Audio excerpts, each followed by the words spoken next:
தூய ஆவியானவருக்காக 10 நாட்கள் காத்திருந்து ஜெபிப்பது என்பது தன்மைகளிலேயே மிகவும் உன்னதமானதும் ஆழமானதுமான ஒரு காரியமாகும். உங்கள் வாழ்க்கையின் 10 நாட்களை தூய ஆவியானவருக்காக மட்டுமே நீங்கள் ஒதுக்கியதை ஒருபோதும் சிறிய காரியமாக எண்ணிவிடாதீர்கள்.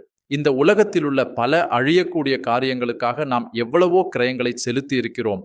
ஆனால் உலகிலேயே மிகச்சிறந்த வரம் என்று இயேசு குறிப்பிட்ட அந்த தூய ஆவியானவருக்காக நீங்கள் 10 நாட்கள் ஏங்கியும் காத்திருந்தும் ஜெபித்தும் இருந்தீர்கள். அது உங்கள் ஒவ்வொருவருடைய வாழ்க்கையிலும் நீங்கள் கற்பனை செய்திராத உங்கள் கனவுகளுக்கும் அப்பாற்பட்ட தெய்வீக மாற்றங்களை கொண்டு வரும். தேவன் தமது வார்த்தையை காக்கிறவர். அவருடைய வாக்குத்தத்தங்கள் ஒருபோதும் மாறுவதில்லை. அவருடைய குரல் ஒருபோதும் தளர்வதில்லை. கர்த்தர் உரைக்கிறார், வானமும் பூமியும் ஒழிந்து போனாலும் என் வார்த்தைகள் ஒருபோதும் ஒழிந்து போகாது. தேவனுடைய வார்த்தை இத்தகைய மாறாத உறுதியுடன் கிரியை செய்கிறது என்றால் நிச்சயமாக இந்த ஜெப நாட்களுக்கு பலன் இருக்கும். நம்மை காத்திருக்கச் சொன்னவர் கடவுளே என்றால், இது வாழ்கின்ற தேவகுமாரனாகிய இயேசுவின் வார்த்தை என்றால், நீங்கள் முழு விசுவாசத்தோடு அறிந்து கொள்ள வேண்டியது இதுதான். நீங்கள் சிந்திப்பதற்கும் விரும்புவதற்கும் அப்பாற்பட்ட அளவில் தூய ஆவியானவரின் அற்புத கிரியைகள் உங்கள் வாழ்க்கையில் ஏற்கனவே ஆரம்பமாகிவிட்டன. அப்போஸ்தலர் நடபடிகளில் ஒரு அழகான திருவசனம் உண்டு. தம்மிற்கு கீழ்ப்படுகிறவர்களுக்கு தேவன் தூய ஆவியானவரை அளிக்கிறார். இறை விருப்பம் இருந்தால் இந்த வசனத்தை நாம் பின்னர் ஆழமாக தியானிக்கலாம். ஆம், தம்மிற்கு கீழ்ப்படுகிறவர்களுக்கே அவர் தமது ஆவியை அருளுகிறார். இறைவனுடைய அளவற்ற இரக்கத்திற்காக நான் அவருக்கு நன்றி செலுத்தி கர்த்தரை மகிமைப்படுத்துகிறேன். ஆண்டவரே, உமது சமூகத்தில் வந்து நிற்பதற்கோ உம்மை ஆராதிப்பதற்கோ உம்மை அறிந்து கொள்வதற்கோ எங்களில் எவருக்கும் எந்த தகுதியும் உரிமையும் இல்லை. ஓ தேவனே, உமது அளவிட முடியாத இரக்கத்தினால் மட்டுமே நீர் எங்களை படைத்தீர். உமது உன்னதமான அன்பின் ஐசுவரியத்தினாலேயே நீர் எங்களுக்கு ஜீவனையும் உருவத்தையும் தந்தீர். இப்பொழுது உமது ஆவியை எங்கள் மேல் பொழிந்தருளும். ஆண்டவரே, எந்த தூய ஆவியானவர் வழியாக ஒரு காலத்தில் எங்களை மறுபிறப்பிற்குள் நடத்தி எங்களுக்குள் வாசம் செய்தாரோ அதே தூய ஆவியானவரை இப்பொழுது இன்னும் அதிக அளவிலும் பரிபூரணமாகவும் நாங்கள் இதற்கு முன் என்றும் அனுபவித்திராத வல்லமையோடும் எங்கள் மேல் ஊற்றியருளும். ஆண்டவரே, இந்த உன்னதமான தருணத்தில் நாங்கள் உமக்கு ஆராதனை செலுத்துகிறோம். கடந்த 10 நாட்களை நன்றியறிந்த இதயத்தோடு நாங்கள் திரும்பி பார்க்கிறோம். நீர் எங்கள் மேல் பொழிந்த ஆசீர்வாதங்கள் மிகவும் மகத்துவமானவை. நீர் எங்களுக்கு தந்தருளும் கொடைகள் எங்களை வியப்பில் ஆழ்த்துபவை.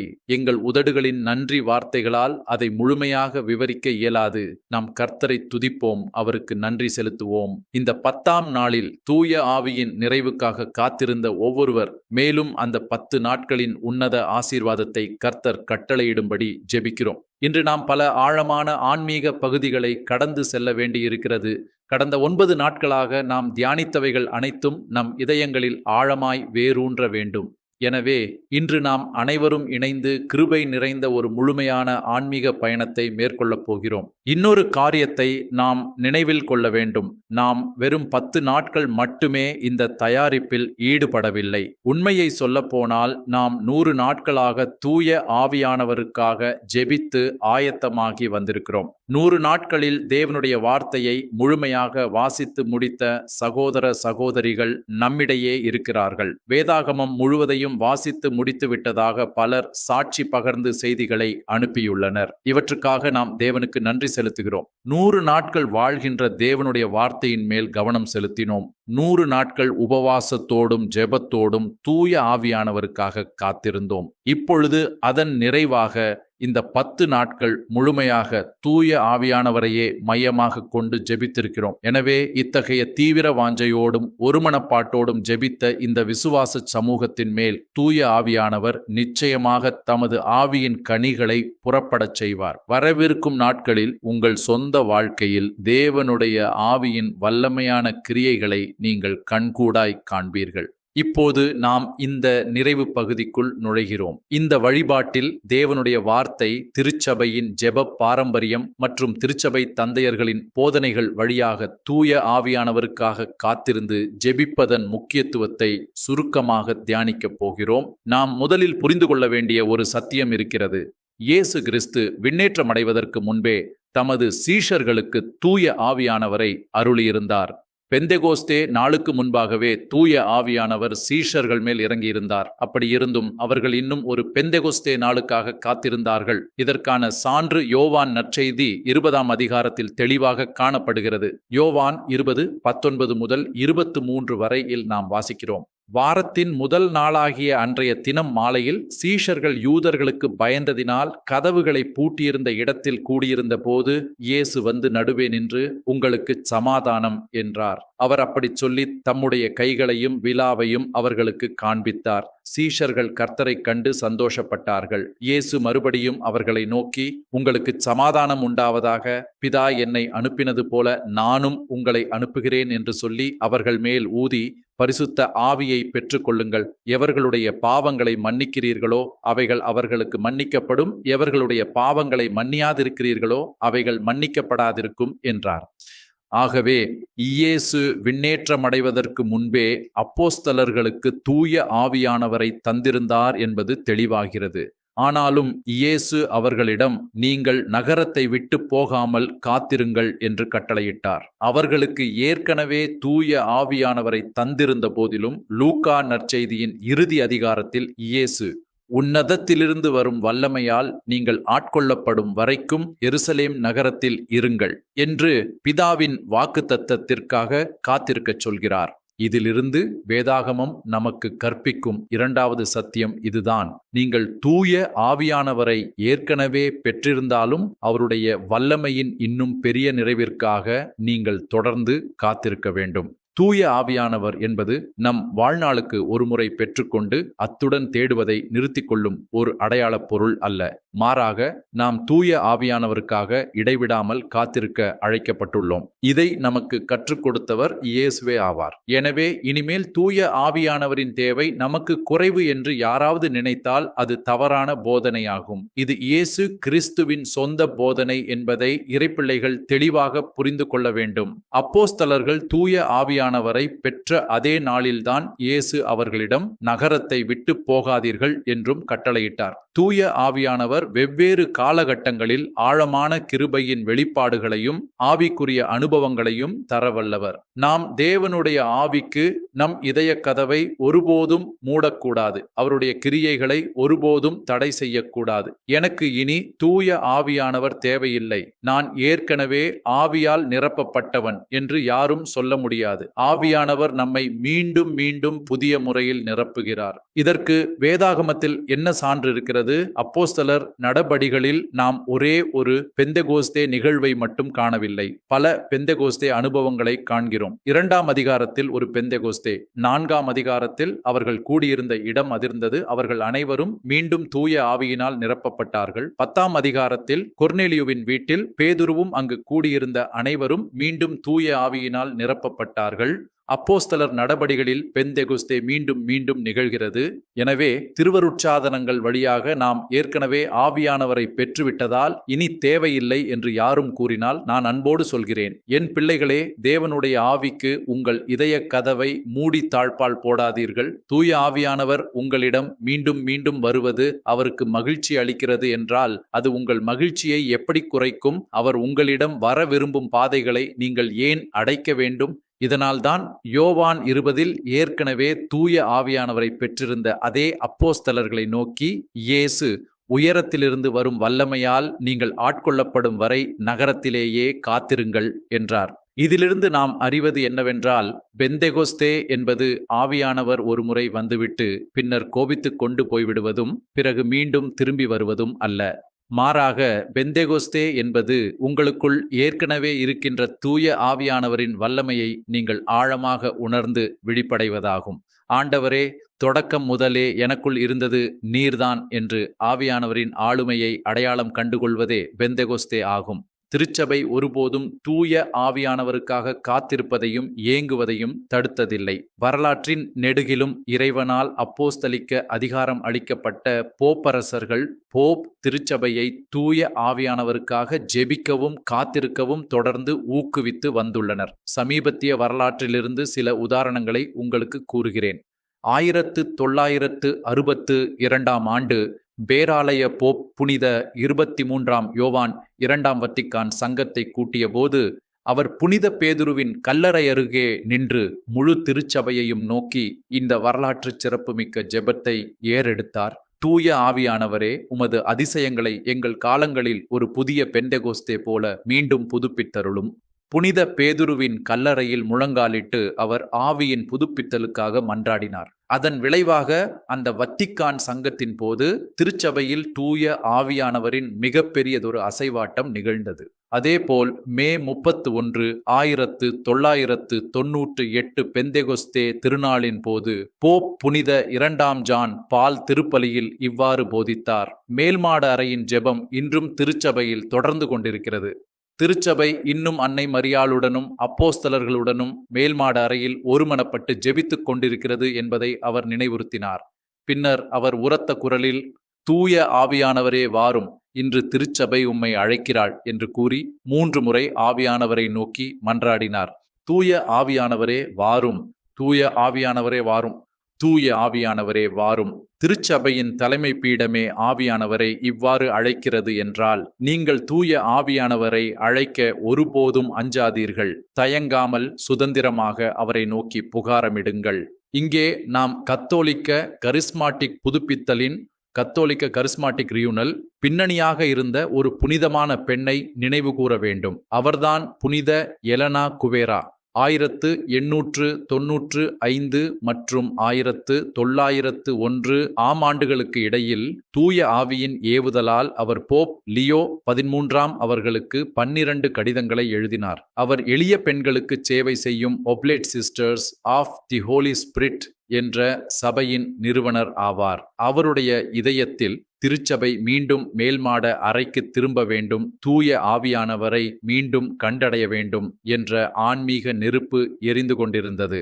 அந்த 12 கடிதங்களிலும் அவர் திருச்சபையை தூய ஆவியின் ஜெபத்திற்குள் நடத்தும்படி கெஞ்சி எழுதினார். போப் லியோ 13ஆம் அக்கடிதங்களில் இருந்த தேவ ஆவியின் உண்மையான குரலை அடையாளம் கண்டுகொண்டார். அவர் உலகெங்குமுள்ள ஆயர்களுக்கு கடிதம் எழுதி விண்ணேற்ற திருநாளுக்கும் பெந்தெகொஸ்தே திருநாளுக்கும் இடைப்பட்ட நாட்களில் தூய ஆவியானவருக்காக ஒரு நற்கருணை நவநாளை நவினா எடுத்து விசுவாசிகள் ஒருமனப்பட்டு ஜெபிக்க கட்டளையிட்டார். அதன்படி ஜனவரி 1, 1901 அன்று போப் லியோ 13ஆம் வேனி கிரியேட்டர் ஸ்பிரிட்டஸ் உருவாக்கும் ஆவியே வாரும் என்ற திருச்சபையின் பண்டைய பாடலை பாடி பெந்தெகொஸ்தே நாளை போல திருச்சபை மேல் தூய ஆவியானவர் வல்லமையாய் இறங்கும்படி மன்றாடினார். இதன் தொடர்ச்சியாக 1967ஆம் ஆண்டு அமெரிக்காவின் பிட்ஸ்பர்க் நகரில் உள்ள டுக்வேன் பல்கலைக்கழகத்தில் ஒரு மகத்தான காரியம் நிகழ்ந்தது. அப்பல்கலைக்கழகம் தூய ஆவிக்கு தங்களை அர்ப்பணித்த ஹோலி கோஸ்ட் ஃபாதர்ஸ் என்ற குருக்களால் நடத்தப்பட்டு வந்தது. அங்கு 2 பேராசிரியர்கள் மாணவர்களுக்காக கைரோ சொசைட்டி என்ற ஒரு ஆன்மீக இயக்கத்தை தொடங்கினர். அவர்கள் மாணவர்களை ஒன்றிணைத்து வேதாகம படிப்பு, திருப்பலி, ஒப்புரவு, அருட்சாதனம் ஆகியவற்றில் நடத்தினார்கள். ஆனால் நாளடைவில் பேராசிரியர்கள் ஒரு காரியத்தை உணர்ந்து வேதனைப்பட்டார்கள். நாம் எவ்வளவு போதித்தும் ஜெபித்தும் இந்த மாணவர்களின் வாழ்வில் உண்மையான மாற்றுதல் எதுவும் நிகழவில்லையே. ஆரம்பகால திருச்சபையில் அப்போஸ்தலர்கள் போதித்த போது ஆத்துமாக்கள் மாறினதே, ஏன் நம் ஊழியத்தில் அந்த வல்லமை இல்லை என்று சிந்தித்தார்கள். அவர்கள் இணைந்து ஜெபித்த போது ஒரு ஆன்மீக வெளிப்பாட்டை பெற்றார்கள். ஏனெனில் நமக்குள்ளே இன்னும் பெந்தெகொஸ்தே நிகழவில்லை. அப்போஸ்தலர்களும் நம்மை போன்ற சாதாரண மனிதர்கள்தான். ஆனால் அவர்கள் பெந்தெகொஸ்தே நாளில் ஆவியின் நிறைவை பெறும் வரை அவர்களுக்கு சாட்சியாக வாழ வல்லமை இருக்கவில்லை. அந்த வல்லமை இல்லாததால் தான் ஆத்துமாக்கள் மனந்திரும்பவில்லை என்பதை உணர்ந்தார்கள். அவர்கள் விசுவாசத்தோடு கூறினார்கள், நம் ஊழியங்கள் கனி தர வேண்டுமானால் நமக்குள்ளே ஒரு பெந்தெகொஸ்தே மீண்டும் நிகழ வேண்டும். ஒரு பேராசிரியர் மற்றவரை நோக்கி, நீர் எனக்காக ஜெபியும், நான் உமக்காக ஜெபிக்கிறேன், நமக்குள் பெந்தெகொஸ்தே அனுபவம் உண்டாகட்டும் என்று உடன்படிக்கை செய்து கொண்டார்கள். 1966ஆம் ஆண்டு முழுவதும் ஒவ்வொரு நாளும் திருப்பலி முடிந்த பிறகு அவர்கள் நற்கருணை நாதரின் முன்பாக அமர்ந்து வெளிப்புற ஆரவாரங்களின்றி அமைதியாக உருவாக்கும் ஆவியே வாரும் என்று ஓர் ஆண்டு முழுவதும் இடைவிடாமல் ஜெபித்தார்கள். 1967 வந்தபோது அவர்கள் முற்றிலும் சோர்வடைந்து போனார்கள். ஒன்றும் நடக்காதது போன்ற ஒரு ஏமாற்றம் அவர்களை சூழ்ந்தது. இன்று என்னை கேட்டுக்கொண்டிருக்கிற பலரும் இதே நிலையில் இருக்கலாம். 10 நாட்கள் ஜெபித்த பின்பும் எனக்குள் ஒன்றும் நடக்கவில்லையே என்ற சோர்வு உங்களுக்குள் இருக்கலாம். என் அன்பான பிள்ளைகளே, இதுதான் நீங்கள் ஜெபத்தை கைவிடக்கூடாத தருணம். அந்த பேராசிரியர்களும் இத்தகைய சோதனையான கட்டத்தை அடைந்தார்கள். அவர்கள் நம்மைப் போல 10 நாட்களோ 100 நாட்களோ அல்ல, 1 வருட காலம் நற்கருணை ஆண்டவர் முன்னிலையில் விசுவாசத்தோடு ஜெபித்தவர்கள். அதனால் 1967 பிப்ரவரி 17 முதல் 19 வரை அவர்கள் 25 மாணவர்களையும் அழைத்து கொண்டு ஒரு ஜெப முகாமிற்கு சென்றார்கள். அங்கு மொத்தம் 29 பேர் இருந்தனர். அவர்கள் அங்கு சென்று அப்போஸ்தலர் நடபடிகள் 1, 2, 3, 4 ஆகிய அதிகாரங்களை வாசித்து தூய ஆவியானவரே வாரும் என்று மட்டுமே எளிய முறையில் பாடி ஜெபித்தார்கள். பிப்ரவரி 18 மாலை வேளையில் அவர்கள் அனைவரும் அங்கிருந்த சிற்றாலயத்தில் சேப்பல் கூடி ஜெபிக்கத் தொடங்கினர். எவருக்கும் அந்த இடத்தை விட்டு போக மனமில்லை. முழங்காலிட்டு வேதாகமத்தை வாசித்து இரவு முழுவதும் விழித்திருந்து ஜெபித்தார்கள். இரவு 10 மணி தாண்டியது, 11 மணி தாண்டியது, நள்ளிரவும் கடந்தது. அதிகாலை 1, 2, 3 மணி வரை அவர்கள் தொடர்ந்து ஜெபித்தார்கள். அங்கிருந்த ஆன்மீக குரு அவர்கள் மேல் கைகளை வைத்து ஜெபித்தார். அப்போது கத்தோலிக்க திருச்சபையின் வரலாற்றில் என்றும் மறக்க முடியாத ஒரு தெய்வீக அற்புதம் நிகழ்ந்தது. மேல்மாட அறையில் இறங்கிய அதே தூய ஆவியானவர் அந்த 29 பேர் மேலும் வல்லமையாய் இறங்கினார். அவர்கள் தங்களின் சாட்சியில் எழுதினார்கள், வாழ்க்கையிலேயே முதன்முறையாக இறைவனை உண்மையாக ஆராதிப்பது என்ன என்பதை நாங்கள் அன்று உணர்ந்தோம். ஒரு உன்னதமான தெய்வீக பயமும் ஆழமான மரியாதையும் எங்களை ஆட்கொண்டது. நாங்கள் கதறி அழுதோம். எங்களுக்குள் நடந்ததைக் கண்டு வியந்தோம். என் அன்பு சகோதர சகோதரிகளே, இதுதான் கத்தோலிக்க கரிஸ்மாட்டிக் புதுப்பித்தல் இயக்கம் பிறந்த இடமாகும். எனவே நீங்கள் கர்த்தருக்காக காத்திருக்கும் போது மற்றவர்கள் உங்களை நாகாரப்படுத்தினாலும் சோர்ந்து போகாதீர்கள். இந்த உங்கள் காத்திருப்பு வீணாகப் போகாது. நிச்சயமாக இது ஆவிக்குரிய கனிகளை தரும். வாழ்கின்ற தேவன் உங்கள் வாழ்க்கையில் கிரியை செய்கிறார் என்பதை நீங்கள் நிச்சயமாக அனுபவிப்பீர்கள். அல்லேலூயா. இன்று நாம் நேரத்தை பார்க்கப் போவதில்லை. ஆவியின் பாதையில் தொடர்ந்து பயணிப்போம். நாம் ஏற்கனவே அபிஷேகத்தின் எண்ணெய், அதன் நெருப்பு மற்றும் ஆவியின் கனிகளை பற்றி தியானித்திருக்கிறோம். இப்பொழுது நம் வாழ்நாள் முழுவதும் நாம் தூய ஆவியின் நிறைவில் நிலைத்திருக்க வேண்டிய 5 முக்கியமான காரியங்களை உங்களுக்கு கூறுகிறேன். இயேசுவில் விசுவாசம் வையுங்கள். யோவான் 7:37 இயேசு கூறுகிறார், என்னிடம் விசுவாசமாய் இருக்கிறவனுடைய உள்ளத்திலிருந்து ஜீவ தண்ணீருள்ள நதிகள் பாயும். இயேசுவின் வாக்குத்தத்தங்கள் நிச்சயமாக நிறைவேறும் என்று முழுமையாய் விசுவாசியுங்கள். இயேசுவை நேசியுங்கள். யோவான் 14:15 இயேசு கூறுகிறார், நீங்கள் என்னிடத்தில் அன்பாயிருந்தால் என் கற்பனைகளை கைக்கொள்ளுங்கள். நான் பிதாவை வேண்டிக் கொள்வேன். அப்பொழுது என்றென்றைக்கும் உங்களுடனே கூட இருக்கும்படிக்கு வேறொரு தேற்றரவாளனை அவர் உங்களுக்கு தந்தருளுவார். தூய ஆவியானவரின் நதி இயேசுவின் மேல் உண்மையான அன்பு இருக்கும் இதயங்களில்தான் பாய்கிறது. தேவனுக்கு கீழ்ப்படியுங்கள்.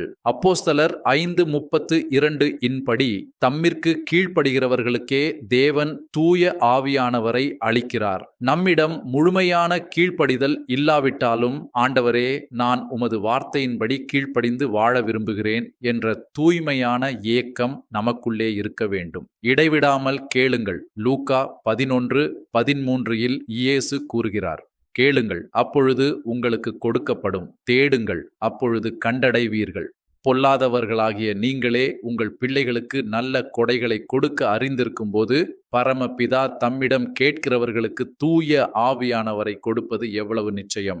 எனவே தூய ஆவியே என்னை நிரப்பும், என்னை அபிஷேகியும் என்று உறங்கும் போதும் விழித்திருக்கும் போதும் உங்கள் இதயத்தின் கதறலாக அது மாறட்டும். பொறுமையுடன் காத்திருங்கள். அப்போஸ்தலர் 1:4 இயேசு காத்திருக்க கட்டளையிடுகிறார். இந்த காத்திருப்பு 10 நாட்களோடு முடிந்து விடுவதில்லை. நம் வாழ்நாள் முழுவதும் நாம் ஆவியானவருக்காக காத்திருக்க வேண்டும். வீட்டை விட்டு சென்ற மகனுக்காக ஒரு தாய் எவ்வளவு காலம் காத்திருப்பாள்? அவன் வரும் வரை. கெட்ட குமாரனுக்காக அந்த தந்தை எவ்வளவு காலம் காத்திருந்தார்? அவன் வீடு திரும்பும் வரை. அதேபோல் உன்னத விருந்தினராகிய தூய ஆவியானவரின் வருகைக்காக நாம் நம் வாழ்நாள் முழுவதும் தாகத்தோடு காத்திருக்க வேண்டும். பெந்தேகொஸ்தே திருநாள் முடிந்துவிட்டதால் காத்திருப்பு முடிந்தது என்று எண்ணாமல் தொடர்ந்து ஆவியின் அசைவாட்டத்திற்காக காத்திருங்கள். இயேசு சொன்னார், பரிசுத்த ஆவி உங்கள் மேல் வரும்போது நீங்கள் வல்லமையை பெறுவீர்கள். இங்கே அதிகாரம், ஆத்தாரிட்டி, வல்லமை, பவர் ஆகிய 2 காரியங்கள் இருக்கின்றன. ஒருவருக்கு ஒரு பதவியின் அதிகாரம் இருக்கலாம், ஆனால் அதை செயல்படுத்தும் உண்மையான சக்தி அல்லது வல்லமை அவரிடம் இல்லாமல் இருக்கலாம். ஆனால் தூய ஆவியானவர் வரும்போது, கிரேக்க மொழியில் டைனமைட் என்ற வெடிபொருள் வார்த்தை இதிலிருந்தே வந்தது எனப்படும் வெடிக்கும் தன்மையுள்ள தேவ வல்லமை மனிதனுக்குள் வெளிப்படுகிறது. அந்த வல்லமை இல்லாமல் நாம் சாட்சியாக வாழ முடியாது. சீஷர்களின் வாழ்க்கையில் பயம், துக்கம், குழப்பம், எதிர்கால அச்சம் எல்லாம் இருந்தது. அவர்கள் உலகத்தில் ஆதரவற்றவர்களாய் மேல்மாட அறையில் கூடி ஜெபித்தார்கள். அங்கு அவர்களுடன் அன்னை மரியாள் இருந்தார். தூய ஆவியின் அற்புதங்களை ஏற்கனவே முழுமையாய் ருசித்தவர் அவரே. ஆவி வரும்போது மனித சிந்தனைக்கு அப்பாற்பட்ட காரியங்கள் நடக்கும் என்பதை அவர் அறிந்திருந்தார். பெந்தெகொஸ்தே நாளில் அக்கினி நாவுகள் சீஷர்கள் மேல் அமர்ந்த போது அவர்கள் ஆவி அருளியபடி பல மொழிகளில் பேசத் தொடங்கினர். இது வெறும் வெளிப்புற சத்தமல்ல, உள்ளத்தின் நிரம்புதலின் வெளிப்பாடு. இதயம் தேவ அன்பால் நிரம்பும் போது உதடுகள் ஆராதிக்கத் தொடங்குகின்றன. இந்த ஆவியின் பெருக்கம் 2 திசைகளில் ஓடுகிறது. முதலாவது தேவனை நோக்கி, இது ஆராதனை, வர்ஷிப். சீஷர்கள் தேவனை திறந்த வெளியில் துதித்த போது சிலர் அவர்களை மது போதை என்று கேலி செய்தார்கள். ஆனால் அது உலக போதை அல்ல, பரிசுத்த ஆவியின் நிரம்புதல். உலக போதை மனிதனை சிதைக்கும், பரிசுத்த ஆவியின் நிரம்புதல் மனிதனை தேவனுக்காக எரியச் செய்யும். ஆராதனை இல்லாத ஊழியம் முழுமையல்ல, ஊழியம் இல்லாத ஆராதனையும் முழுமையல்ல. ஆவிக்குரிய வாழ்க்கை இவ்விரண்டையும் இணைப்பதாகும். 2வது மனிதர்களை நோக்கி, இது சேவை மற்றும் நற்செய்தி அறிவிப்பு, மினிஸ்ட்ரி மற்றும் பிரீச்சிங். இது பாபேல் கோபுர நிகழ்வின் நேர் எதிர்மாறானது. பாபேலில் மொழிகள் மனிதர்களை பிரித்தன. பெந்தெகொஸ்தே நாளில் ஆவியானவர் மனிதர்களை அன்பினால் ஒன்றுபடுத்தினார். தூய ஆவியானவர் கிரியை செய்யும் போது 6 முக்கிய கனிகள் வெளிப்படுகின்றன. தைரியம். ஒரு வேலைக்கார பெண்ணுக்கு பயந்து இயேசுவை மறுதலித்த பேதுரு இப்போது ஆயிரக்கணக்கான மக்களுக்கு முன்பாக துணிச்சலோடு நற்செய்தி அறிவித்தார். தேவ வார்த்தையின் அபிஷேகம். சாதாரண மீனவனான பேதுரு இப்போது மறைநூல்களை வல்லமையோடு விளக்கினார். ஆவியின் நிறைவு வரும்போது பைபிள் வெறும் புத்தகமாக இராமல் வாழும் வார்த்தையாக மாறும். ஆன்மீக ஞானம். நடப்பவை அனைத்தும் யோவேல் தீர்க்கதரிசியின் வாக்குத்தத்த நிறைவேற்றம் என்பதை பேதுரு ஞானத்தோடு பகுத்தறிந்தார். பாவ உணர்ச்சி. பேதுருவின் பிரசங்கத்தை கேட்ட மக்களின் இருதயம் குத்தப்பட்டு அவர்கள் மனந்திரும்பினர். உண்மையான பிரசங்கம் மனித உள்ளங்களை தொடும். இயேசுவை மகிமைப்படுத்துதல். அப்போஸ்தலர்கள் தங்களை உயர்த்தவில்லை, இயேசுவின் நாமத்தை மட்டுமே மகிமைப்படுத்தினார்கள். கனிதரும் ஊழியம். அன்றைய தினமே 3000 மக்கள் கர்த்தரிடம் திரும்பி திருமுழுக்கு, பேப்டிசம் பெற்றனர். வாழ்க்கைகள் மாறுவதே ஆவியின் உண்மையான கனி. சீனாய் மலையில் தேவன் கல் பலகைகளில் சட்டத்தை எழுதி கொடுத்தார். அங்கு நியாயப்பிரமாணம் வெளிப்புறமாக இருந்தது. ஆனால் பெந்தெகொஸ்தே நாளில் தேவன் தமது பிரமாணத்தை மனிதர்களின் இருதயங்களில் எழுதினார். ஆவியானவர் உட்புறமாக வந்துவிட்டார். சீனாய் மலையில் பொற்கன்றை வழிபட்ட பாவத்தினால் 3000 மனிதர்கள் மடிந்தார்கள். ஆனால் பெந்தெகொஸ்தே நாளில் பரிசுத்த ஆவியின் கிரியையினால் 3000 ஆன்மாக்கள் வாழ்வடைந்து இரட்சிக்கப்பட்டார்கள். மரணத்தை வாழ்வாகவும், பயத்தை தைரியமாகவும், பாவத்தை பரிசுத்தமாகவும் மாற்றுவதே தூய ஆவியின் பணியாகும். என் அன்பான சகோதர சகோதரிகளே, நாம் மேலோட்டமான ஆன்மீகத்தோடு திருப்தி அடைந்துவிடக்கூடாது. வாழும் தேவனை சந்திக்கும் உண்மையான ஆவிக்குரிய அனுபவம் நமக்கு வேண்டும். இன்று உலகிற்கு பெயரளவு கிறிஸ்தவர்கள் தேவையில்லை. ஆவியால் நிரப்பப்பட்ட சாட்சிகளே தேவை. விமர்சனங்கள், பரியாசங்கள் மற்றும் எதிர்ப்புகளுக்கு மத்தியிலும் இயேசுவுக்காக உறுதியாய் நிற்க தூய ஆவியின் வல்லமையால் மட்டுமே முடியும். இப்போது நாம் ஆராதனையில் நுழைகிறோம். இன்னும் ஆழமான பரிசுத்த ஆவியின் நிறைவை நாடுவோம். நாம் இணைந்து இந்த ஜெபத்தை ஏறெடுப்போம். தூய ஆவியானவரே வாரும், என்னை நிரப்பும், என்னை உருமாற்றும், என்னை தூய்மைப்படுத்தும். எனக்குள் இயேசுவின் அன்பை பெருகச் செய்யும். எனக்கு தைரியத்தை தாரும். உமது வார்த்தையில் என்னை நிலைநிறுத்தும். என் வாழ்க்கையை உமது மகிமைக்கென்று பயன்படுத்தும். எங்களை உமது அக்கினியால் எரியச் செய். ஹல்லேலூயா. ஆமென்.